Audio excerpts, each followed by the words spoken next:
lixa Oromiyaa kan jirtu magaalaan Najjoo waan ittiin beekamtu qabdi faaya warqee. Qeen kun immoo jaarraa hedduuf qe'ee faaya kana tottolchuun dhiyeessaa turte. Maatii obbo Warquu dhaabaa dabalatee dhibbaan kan lakkaawamaniif faaya kana tolchuun immoo ogummaa qofa osoo hin taane buddeena isaaniiti. Faayaan Najjoo maqaa dhoofsise kun akkamitti hojjetama? Ogeessa faaya kanaa kan ta'e barsiisaa Warquu dhaabaa faana turtii gooneerra itti dhiyaadha. Abidda kana wiiseera kanan barbaadummaa warqee bassuudha waan ta'eefi qodaan itti baquu in dhiyaata jechuudha. Achi keessa naa kennime. Ila kun xuwwee sana naa kennita. Kuweeta inni binnaa kana magaalaa Finfinneeti mana warqeetii binna jechuudha. Xaanaatis hin binnaa. Kanaan booda edda kana qopheessine booda waan warqee sana bassuu barbaannuuf keemikaalota qopheeffanna. Fakkeenyaaf amma kuni yoo callaa bassina ta'ee addoo ashenne waamna Amaarinyaan sulumaan jedhu. Ingiliffaan immoo merkurik kiloraayidiidha. Warqee qulqulleessuuf gargaara. Garuutu kanan godhin dura wanti goonu jira warqee arganne sana. Warqeen kun warqee qulqulluudha moo qulqulluu miti. Sibiila qaba moo sibiila hin qabu. Warqeen immoo maali amala maali argisiisa kan jedhuuf immoo jalqaba teestii gochuu qabna jechuudha yookaan immoo sakatta'u. Kunis sibiiluma warqee fakkaatudha. Kun argitaniittu kunis warqiidha waluma fakkaatu jechuudha. Concentrated sulfuric acidiidha kun yookaan sulfuric acidii cunqaa'aa jenna kana. Argitanii iddoo lafatti bu'aa kan lafa nyaatu laaltan miti. Asiidiin yeroo simmintoorra bu'u kurfaadha saayinsiin. Ofii amman fakkeenyaaf of eeggataadha baay'een of eeggadha waan ta'eef yeroo kana limdii qaba waan ta'eef yookaan immoo muuxannoo waan qabuuf baay'een rakkisu nan eeggadha keessa buuseera. Jijjiirama isin argitan jira? Asirra hin jiru. Amma kun darbanii jechuudha warqiidha jechuudha. Kana laalaa. Innamaa kun maal ta'e jechuudha maal argaa jirtu waa'ee kana irratti amma. Reaction jira jechuudha. Kanaaf kun amma maal miti jechuudha? Warqii miti jenna kana bakka. Warqii fakkaatee kan warqii lixa jira jechuudha. Kanaaf akka kanattiin isa kanan keewwanna jechuudha. Wanta kana karaarraa kaafna. Baay'isa goone akka inni balaan uumnetti edda maamilli keenyas akka miidhamne booda kun kan aadaati. Addana keenyee ilaa horii dur ittiin daldalaa turan warra akkasiin taamunii kan jennu jira saantii qarshii miliiliki kun amma taamunii jenna kun dur ittiin nagadamaa turte silverii yookaan birriidha taamunii tokko jedhamti kun isheen amma daalla kun amma ishee maan shallagama bara saati gaase 22 isheetu meeqa ta'a kuni waqeeta tokko ta'a 22 ishee meeqa safarti giraama 30 safarti 22 ishee safara aadaati amma garuu eddanii dhufee isa waqeeta jennu yookaan immoo ingiliffaan aawon jennuudha waan aawon jennu isa jechuudha kun. Kanaan safarama jechuudha baroota akaakayyuu keenya akaakilii keenya kanaan ture amma garuu kun irraanfatamee gara maalitti jijjiirameera gara jabanaatti jijjiirame jechuudha. Kun amma walakkaa taamunii jechuudha 0.8 yookaan immoo duwwaa tuqaa 6.8 ta'ee jedhna. Dijiitaal ta'uu qaba dijiitaal goone amma asittis giraamii tokko safarree finfinneettis giraamii tokko ta'a haayilaandii loowlaandii waan hin filleef jechuudha. Keessan kun amma 5.9 jechuudha amma. Giraama lama yoo itti dabaluu barbaadani unamma kunnee maal goona jechuudha kan keessan kanatti kunnee maal itti dabalaa jechuudha amma gaa hin fudhanna amma kan keenya kana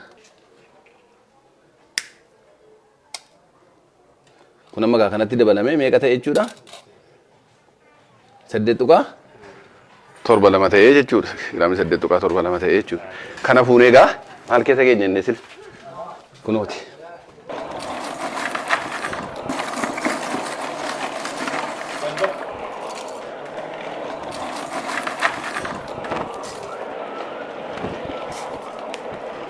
Naannoo kanatti dabalatee nama meeqatu hojjetama magaalaa? Tulakkoofne manaan lakkaa'uu dandeenya egaa baay'een maatii nama biraa miti.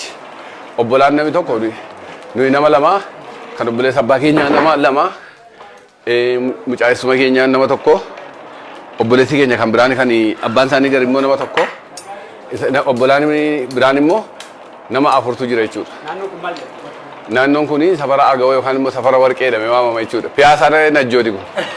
Piyaasa Najjoo jedhamee waamama jechuudha. Warri ogummaa bassuudhaan akkas qabnu yoo fudhannee ilaalle 19 gidduu ta'u ogeeyyiin kun warra maatiirraa dhaalleedha.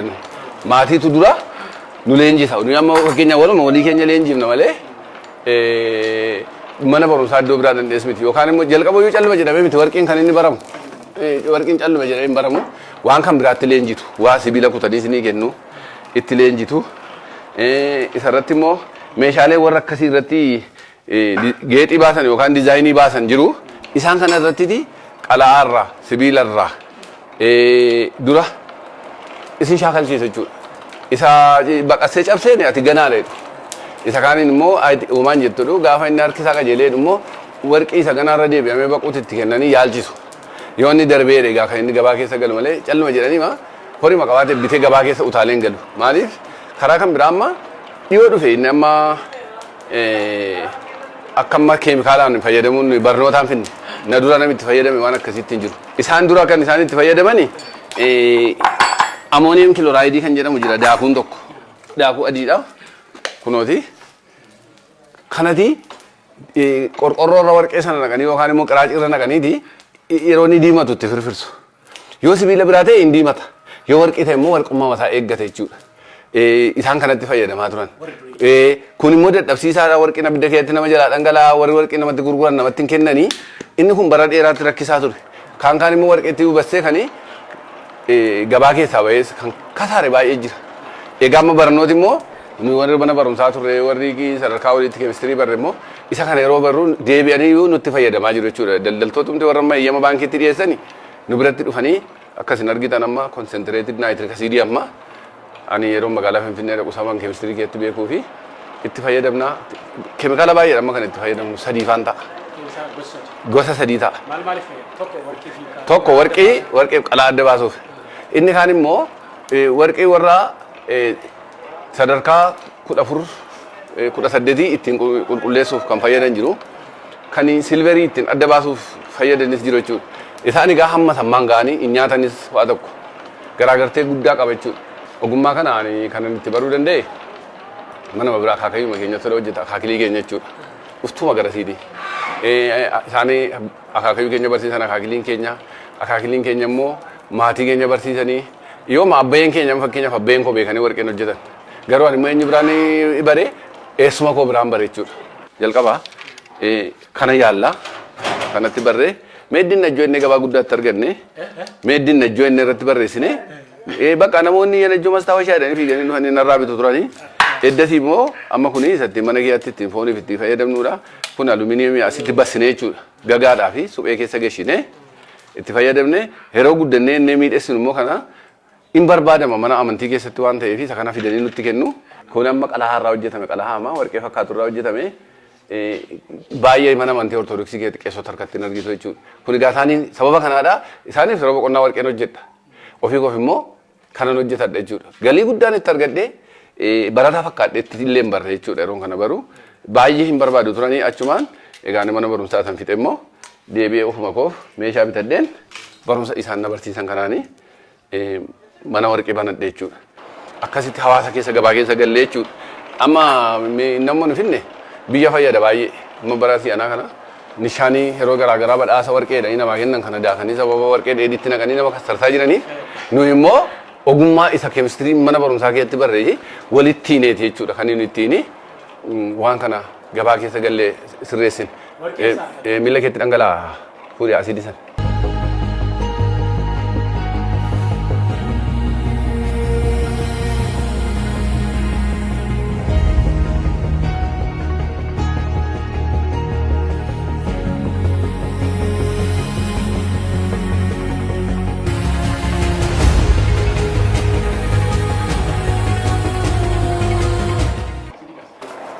Warqeen yaa naannoo kana jira. Namatu itti ijaarameen hojjetu dargaggeessi malee calmadee nafamee biyya kana abbaan meetirii 4 gadi qote meetirii 5 gadi qote hin argata garuu argannaan isaa baay'ee ulfaataadha.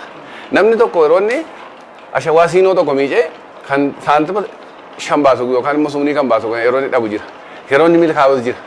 Baay'ee reeriidha jechuudha. Baay'ee dadhabsiisaadha. Iddoo qaba iddoo inni argamu laga keessa bishaan keessa waan akkasiiti jechuudha. Naannoo cabii lagaafaa lafa cabsaa lafa warqeedha.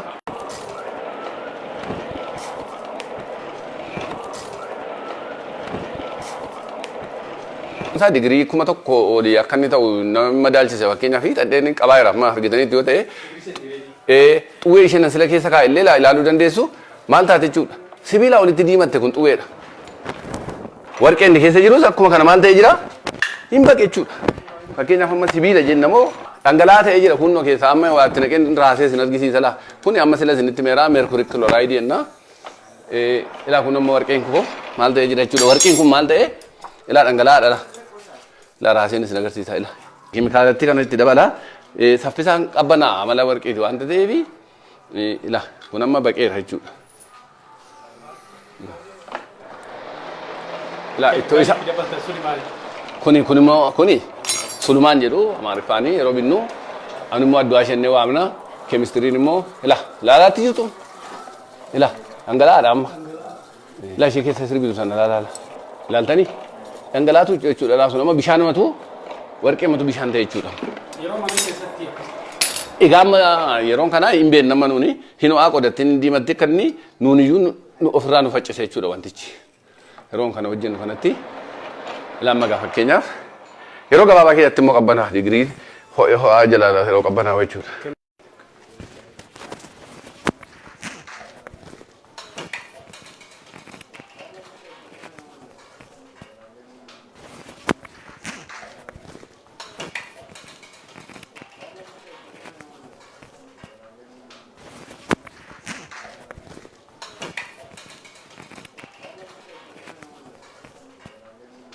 Kanaaf egaa amma warqeen kun maal ta'e jechuudha ilaa qabbanaa jedhama. Fakkeenyaaf amma keessaa fuuna.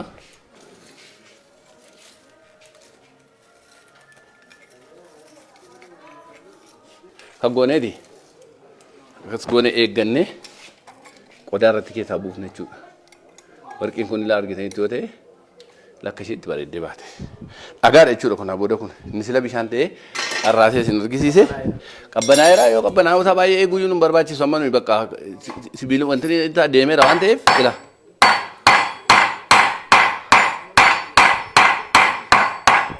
Kun adeemmi piroosesii ittiin warqee kana dheeressinuuti.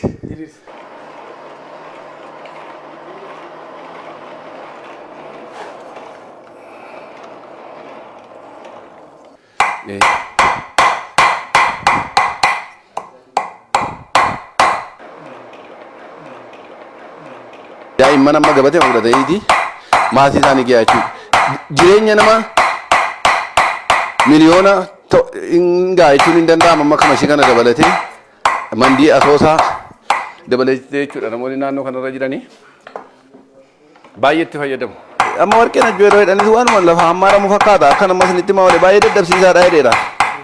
Baay'ee dadhabsiisaa dadhabbii hamaadhaan dhufa.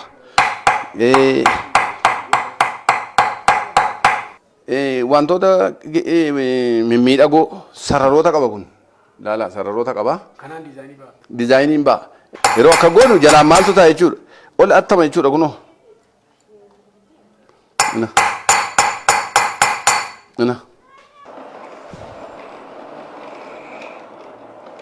Amma fixeera miti?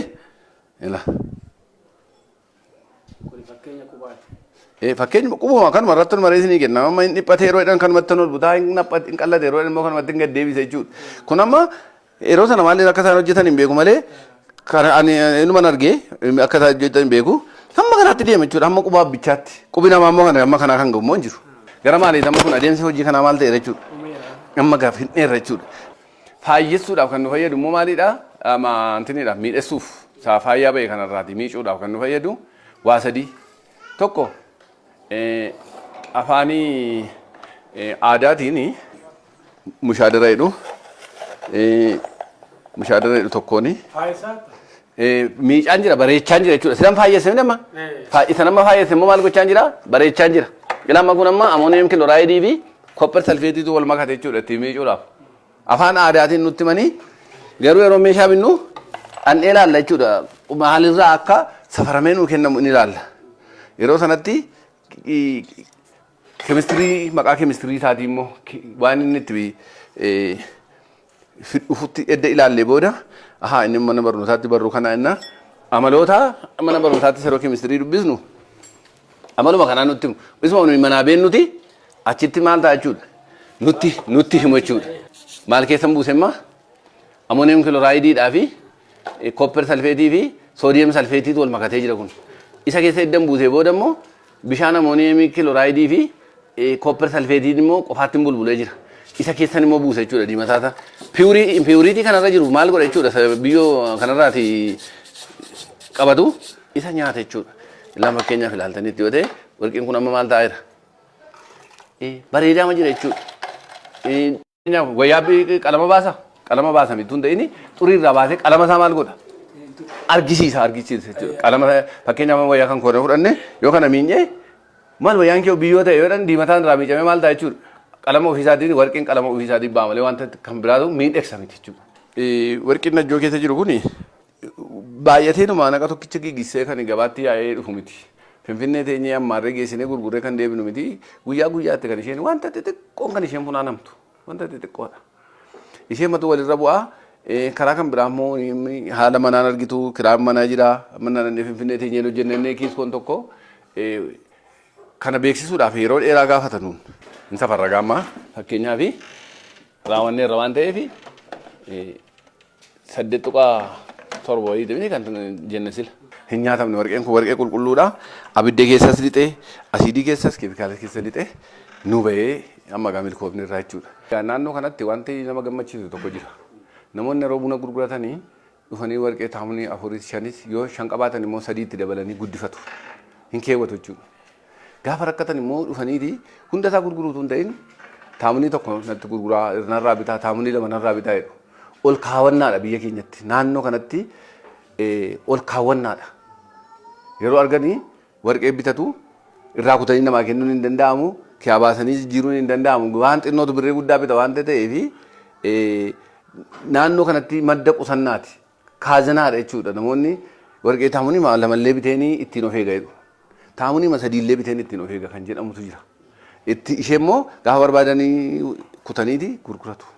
Yoo mana bitatanis jechuudha kun naannoo kanatti madda qusannaa ta'ee jira jechuudha. Isuma lafa keenya keessa isa jiru iyyuu gabaasuun isaa baay'ee ulfaataa ta'u iyyuudha malee isa kaaniin madda ittiin baratanidha warra ungulaaluuf. Warra immoo yeroo horii argatan immoo bitatanii kuufatan. Taamunii 8, 10, 12 amma dhufu fakkeenyaaf amma kaleessa tokko taamunii 6 fudhatee dhufee akka gaagiraamiidhaanii 8.2 ta'a dhufee taamunii 2 irraati birrii 3,600 gurguratee ishee hafe immoo mormatti irraa maratee deeme. Isheen kun immoo waan biraan itti eegaa yoon argadhe ittiin dabaladhaa yoon dhabe immoo booddeen gurguree waan biraarra ooshaa kan jedhutu jira waan ta'eef aadaan akkasii aadaa qusannaati warqeen nu biratti. Hojiin kun madda jireenyaa ta'ee daa'ima keenya ittiin barsiifnee ofiif ittiin mana ijaarrannee yeroo haala si'anaatti amma mana ijaaruu miti mibaala tokko bituun hin danda'amu. Garuu namoonni wanti kun baay'ee wanta barbaadamaadha. Akkuma amma sila na gaafatte Finfinneedhaa dhufee nu gaafataa makiinaa dhaabee amma nuu fidaa'edha. Gatii bu'aallee bu'aa gaarii arganna jechuudha. Madda galii guddaadha manuuf. Uffatumti daa'imni keenya uffatan illee kan warra hojii kana hojjenneen irraan adda mannumti keenya illee jechuudha. Kanaaf akka kottamanii mana jireenyaatti ni ijaarradhee qaba. Iddoo biraatti immoo jala isaa ta'a malee fooqii gabaabaa tokko ittiin jalqabeen jira. Madduma kanaan jechuudha. Kun wanta hawaasni keenya hojiillee nurraa baruu qaban jedhan. Hojiima nurraa baruu, hojiif ulfina kennuu, hojiif ulfina kennuu namoonni keenya ammatuu ta'anii hojiitti hin bu'inniiti kan isaan iyyuma keessa galan. Nuuf immoo jijjiirama jireenya. Ergaan uummata Oromoof dhaabu wanti hundumtuu lafa isaa keessa jira. Wanti hundumtuu lafa isaa keessa jira. Wanti kun namarraa barruu hin jiru. Yeroo tokkoon baacoo tokkoon baacee ture. Baacoon inni baacee maa inni iftooma malee akka waliin gallee waajjiraa jedhan. Iftoomi isin jettan kuni Oromootu jalqabe. Akkuma sirna gadaa Ameerikaa dhaqee dimokiraasii ta'ee deebi'ee iftooma amma isin jettanii mormatti naqattan kana uummanni Oromoo yeroo gaangoo gabaatti geessu isa gaangoo isa gurguruutti kalaalaa hidhee isa yaabutti immoo koorichaarra kaa'ee deema. Isa yaabbatamu hin gurgurtaan jedhan. Isa kalaalaa qabu isa iftooma qabu hin gurgurtaa jedhu. Harreenis akkasuma inni tokko xeeba baatanii fe'amee galuu inni tokko kalaalaa qaba jedheen. Kanaaf maddi waan hunduu maddi dimokiraasii illee maddi iftoominaallee Oromoodha. Ani kana beeka. Nurraa argama. Hojii kana keessa galee immoo lafataa keessaa sabu. Buna utuu dhaabee amma bunni naannoo keenyatti naannuma keenya baasa. Alaa ammatu gadi baasanii boroo kana jira bunni. Magaalaa kana keessa buna baay'eetu cirama. Lafti keenya lafa taa'ee uummanni keenya bara baraan beela'uun anaaf gaddisiisaadha. Birrii 200 kan mataa keenyaan ittiin sochoonaa irra idaa malee manni kan keenya akkuma kana hawaasni itti dammaquu qaba jireenya isaatti. Wanta hojjetu kanatti dammaqee maasii qaba. Maasii qixxee kennee magaalaa keessa deemama baay'ee isaa laalleessa. Akaakiltii ganaa yookaan baargamoo waggaa 5tti maagara tokko taatu godhatu qoccoo baasu boqqolloo baasu. Bira taa'ee beela. Qoraana irratti beeka tamaa kennaan itti ta'eeti haati ijoollee 5 ani gata ba'ee sin argisiisuu nan danda'a. Daabboo gogaa bittee galti. Dur garuu maasii isaarraati midhaan gaarii nyaata ture. Qabeenya isaa kanatti dammaqu. Of hin hubanne. Lama hojii tokko yeroo jalqabdanii hinnumti namni nama iyyafatee dhufu mitiidhi. Faabrikaanii karameellaa tokko beeksisatti baasuuf 70,000 80,000 kaffala miti. Nu immoo gabaa mana keenya dhufeennaa kaanee waa tokko irratti geggeessine ofuma keenya mana keenya cufne bizinesii keenya cufne jechuudha. Namoonni keenya torbee 3 shaayina gadee gabaan na bedee cufa. Hojii tokko jalqabee nan kisaaraa keessan jiraadha. Garuu waan qulqulluu hojjetee waan bareedaa hojjetee hawaasa eeggachaa inni kun amma fakkeenyaaf amma akka wangeelaatti yoo fudhanne milkaa'ina dhabuun namootaa sababa hir'ina madaalliitidha. Amanamummaa dhabuu hir'ina madaallii jechuun waan baay'eedha. Madaala isaa warqee duwwaa irratti safaran osoo hin ta'in amanamummaa dhabuun nama hatuun sibiilatti dabalanii waan tokko tokko gochuun amma itti laffaanee yookaan itti ijoorree kan asiidii binnee biyya kana keessa finnee keenyu warqee lagaa ungulaaleeti yookaan ungulaa namitti qalaa daakee fidee itti dabalee nutti kenna. Namoonni calmadanii warqee fakkaatee bitanii dhufanii nu biratti hin bo'u yeroo baay'ee itti himna. Utuu nu biran fidin utuu nu isiniin qulqulleessin utuu ogummaa waaqayyoo nutti kenne kana isiniin ilaalin hin bitinaa jenna namoota. Baay'een namoota amma baay'ee kisaaraa keessa kan galan jiru jechuudha. Kanaaf yoo hawaasa kana hanne hawaasa kana fuulduratti miidhamna hin kufne jechuudha. Ija hawaasaa keessaa kufna. Utuma teenyuu gabaanii titiisi dhagaarran buutu yoo waa qabaate malee gabaa dhabna jechuudha. Kanaaf of eeggannaa nu barbaachisa. Of eeggannaa nama barbaachisa jechuudha. Isinis galatooma. Isin miidiyaan keessan kana yeroo baay'ee nan hordofa. Miidiyaa bareedaadha waan dhugaa dubbata jechuudha. Miidiyaa dhugaa dubbatu akkasii kana hawaasi Oromoollee rakkoo isaa yeroo inni itti himatu yeroo isin qottanii baay'ee itti gammanna isinis jajjabaadhaan isin duuba jirra.